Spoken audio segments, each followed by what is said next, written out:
ஒரு நிமிஷம், இந்த வீடியோவை ஸ்கிப் பண்ணாதீங்க. நீங்கள் இந்த வீடியோவை பார்க்கிறது சாதாரணமா இல்ல.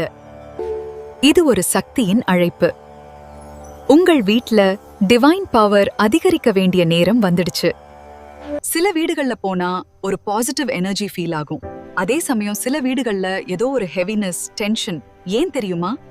அந்த வீட்ல இருக்கும் சக்தி நிலைதான் காரணம். இன்று நான் சொல்ல போறது உங்கள் வீட்டில் தெய்வீக சக்தியை அதிகரிக்க செய்ய வேண்டிய 4 முக்கிய விஷயங்கள். முதலாவது விஷயம், வீட்டு சுத்தம். அம்மன் இருக்கிற இடம் அழுக்கு இருக்க கூடாது. தினம் பூஜா ரூம் சுத்தம் பண்ணணும். பழைய பூ, குப்பை உடனே அகற்றணும். சுத்தமான இடத்துலதான் சக்தி தங்கும். 2வது, தீபம் ஏற்றுவது. ஒரு வீட்ல தீபம் ஒளிர்ந்தா அந்த வீட்ல டார்க்னஸ் நிக்காது. காலை மாலை தீபம் ஏற்றுங்க. நெய் அல்லது எண்ணெய் தீபம் யூஸ் பண்ணலாம். இந்த ஒளி உங்கள் வாழ்க்கையிலேயே ஒளி தரும். 3வது, மனசார பிரார்த்தனை. நீங்க எவ்ளோ பெரிய பூஜை பண்ணினாலும் மனம் இல்லனா பயன் இல்ல. தினமும் 5 நிமிஷம் கூட சரி மனசார பேசுங்க. 4வது, நல்ல எண்ணங்கள்.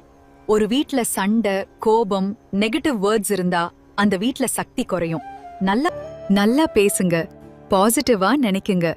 அப்பதான் அம்மன் அருள் முழுமையாக வரும்.